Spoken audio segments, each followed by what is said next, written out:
চাবুৱাৰ বিবাহ অভ্যৰ্থনা অনুষ্ঠানত উপস্থিত মুখ্যমন্ত্ৰী ডক্টৰ হিমন্ত বিশ্ব শৰ্মা চাবুৱা পদুমনগৰ বিজেপি দলৰ কাৰ্যকৰ্তা মৃদুল ৰাজখোৱাৰ পুত্ৰ বিবাহ অভ্যৰ্থনা অনুষ্ঠানত নিশা ডক্টৰ হিমন্ত বিশ্ব শৰ্মা উপস্থিত হয় যুগ্ম জীৱনৰ পাতনি মেলা মৃদুল ৰাজখোৱাৰ পুত্ৰ বোৱাৰীক ফুলৰ থোপা প্ৰদান কৰি মুখ্যমন্ত্ৰী ডক্টৰ হিমন্ত বিশ্ব শৰ্মাই শুভেচ্ছা জ্ঞাপন কৰে বিবাহ অভ্যৰ্থনা অনুষ্ঠানত ৰাজ্যসভাৰ সাংসদ ৰামেশ্বৰ তেলী বিধায়কক্ৰমে বিনোদ হাজৰিকা পুনাকন বৰুৱা তৰংগ গগৈ তেৰছ গোৱালা চক্ৰ গগৈকে প্ৰমুখ্যে কৰি ভালে সংখ্যক ৰাজনৈতিক নেতাৰ লগতে বহুকেইগৰাকী কণ্ঠশিল্পীও উপস্থিত থাকে বিবাহস্থলীতে মুখ্যমন্ত্ৰীক ওচৰৰ পৰা প্ৰত্যক্ষ কৰি সেলফি ল'বলৈ বহু লোকে ভিৰ কৰাও পৰিলক্ষিত হয়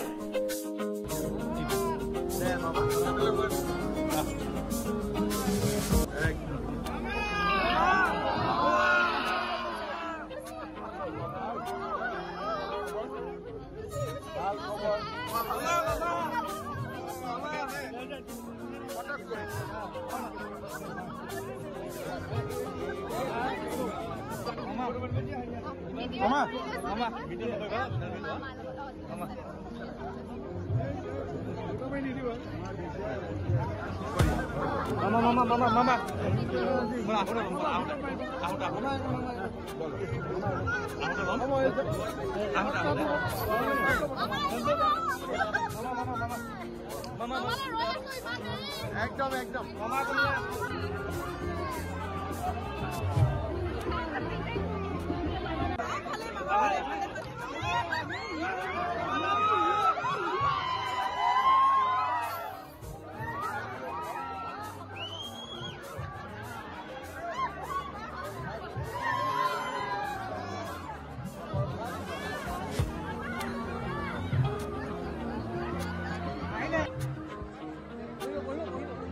ভাল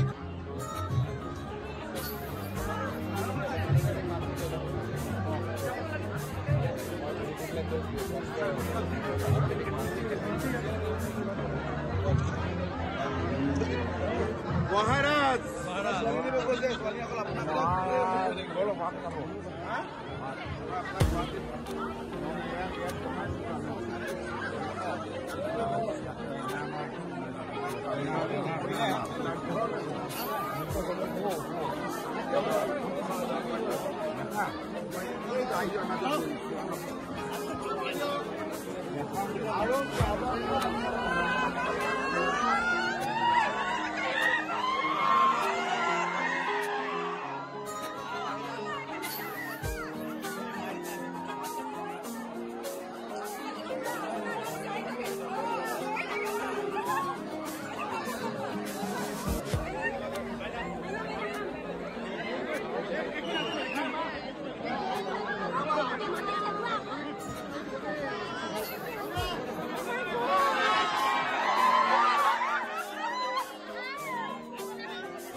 হয় আজি আমাৰ খুব ভাল লাগিছে আজি আমাৰ অঞ্চললৈ আমাৰ চাবুৱাৰ নিচিনা আমাৰ এখন সৰু গ্ৰাম্য অঞ্চললৈ আজি আমাৰ মুখ্যমন্ত্ৰী ডাঙৰীয়া আহিছে।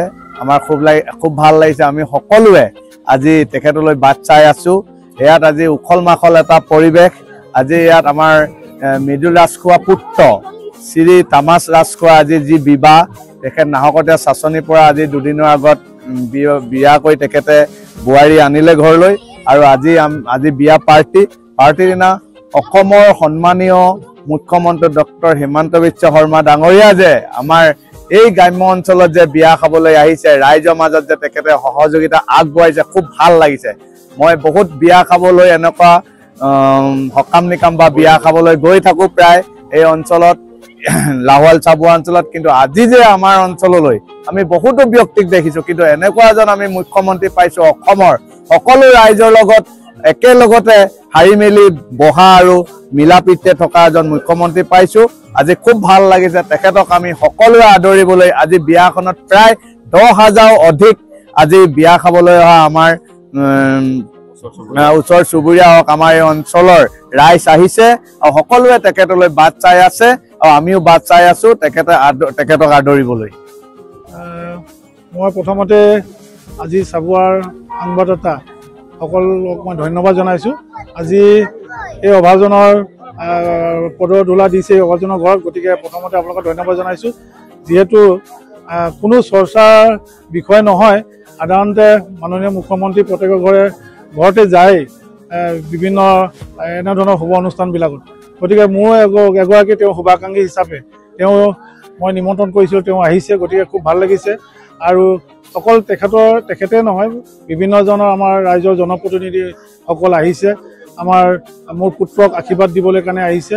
আৰু এটা কথা ভাল লাগিছে, আজি যিসকল এই বিবাহস্থলীত ৰাইজ উপস্থিত হৈছে, প্ৰত্যেকগৰাকী ৰাইজক মই মোৰ আন্তৰিকতাৰে ধন্যবাদ আৰু কৃতজ্ঞতা জনাইছোঁ। এইকাৰণে যে তেখেতসকলৰ মোৰ নিমন্ত্ৰণ ৰক্ষা কৰি ইয়াত পদধূলা দিছে। আৰু তেওঁলোকে কি পাইছে নাপাইছে সেইটো ডাঙৰ কথা নহয়। মোৰ পুত্ৰক তেওঁলোকে এটা আশীৰ্বাদ দিছে, এটা যুগ্ম জীৱনৰ পাতনি মেলাৰ তেওঁলোকে যি আশীৰ্বাদ দিবলৈ আহিছে, তাৰ বাবে মই প্ৰত্যেকগৰাকী ব্যক্তিকেই মই আন্তৰিকতাৰে ধন্যবাদ আৰু কৃতজ্ঞতা জনাইছোঁ। আৰু এটা খুব সুন্দৰ পৰিৱেশ এটা ইয়াতে বিৰাজ কৰাৰ নিচিনাকৈ নিজকে অনুভৱ হৈছে। যিহেতু মোৰ ল'ৰাজন যিহেতু সাংস্কৃতিক জগতৰ লগত জড়িত, গতিকে প্ৰত্যেকগৰাকী শিল্পী ইয়াত আহিছে আৰু কেইবাগৰাকীও ইয়াত তেওঁৰ লগত জড়িত, বিভিন্ন অভিনয়ৰ লগত জড়িত অভিনেতা অভিনেত্ৰী সকলো আহিছে তেওঁৰ লগত সমভাগী হ'বৰ কাৰণে। গতিকে নথৈ আনন্দিত হৈছোঁ। আৰু এটা কথা ভাল লাগিছে, আজি চাবুৱাৰ অকল চাবুৱা বুলি ক'লে ভুল হ'ব, সমগ্ৰ অসমৰ বিভিন্ন ঠাইৰ পৰা মই নিমন্ত্ৰণ কৰাৰ কাৰণে তেওঁলোকে এগৰাকী শুভাকাংক্ষী হিচাপে তেওঁলোকে আহি ইয়াত উপস্থিত থাকি মোৰ পুত্ৰক আশীৰ্বাদ দিছে। গতিকে সেইকাৰণে যিসকল ব্যক্তি ইয়াত আহি উপস্থিত হৈছে তেওঁলোকক ধন্যবাদ জনোৱাৰ লগতে বিভিন্নজনে আহিব নোৱাৰাৰ কাৰণে তেওঁলোকেও ফোনৰ দ্বাৰাই মোক শুভেচ্ছা জনাইছে, পুত্ৰক আশীৰ্বাদ দিছে। গতিকে তেওঁলোককো মই আপোনালোকৰ সংবাদ মাধ্যমৰ যোগে ধন্যবাদ জনাইছোঁ। মুখ্যমন্ত্ৰীৰ কাৰণে বুলি ক'লে এটা সুকীয়া হয়, যিহেতু তেখেতৰ প্ৰটকলৰ কথা থাকে। গতিকে তেখেতৰ খোৱা বোৱাৰ কাৰণে আমি এটা সুকীয়া ঠাই এটা নিৰ্দিষ্ট কৰি ৰাখিছোঁ। আৰু তেওঁ যিহেতু ৰাতি সাধাৰণতে খাদ্য গ্ৰহণ নকৰে বুলি গম পাওঁ, গতিকে খুব লঘু আহাৰে তেওঁ লোৱাৰ কথা আছে। গতিকে তেখেতে লঘু আহাৰ লওক বা অন্য খাদ্যই লওক, মই সকলোৱে মই ক্ষেত্ৰতে তেওঁলোকৰ কাৰণে ৰাখিছোঁ। আৰু তেওঁলোকে যদি ইয়াত আহি নিশ্চয় আহাৰ গ্ৰহণ কৰে মই খুব সুখী হ'ম। আৰু তেওঁৰ লগতে বিভিন্নজনো আহিছে আৰু তেওঁলোককো মই এই ক্ষেত্ৰত খাদ্য কি ধৰণেনো পাইছে নাপাইছে তেওঁলোকেও মনত কোনো দুখ পাব নালাগে। যদি বেয়া হৈছে, যদি ভাল পাইছে, তেতিয়াহ'লে আশীৰ্বাদ দিব লাগে আৰু শুভেচ্ছা জনাব লাগে। গতিকে এইখিনি কথা ক'লোঁ। আৰু আমাৰ মাজত এই দেখিছে বিপিন চাদম আহি পাইছে, গতিকে ভাল লাগিছে। ধন্যবাদ।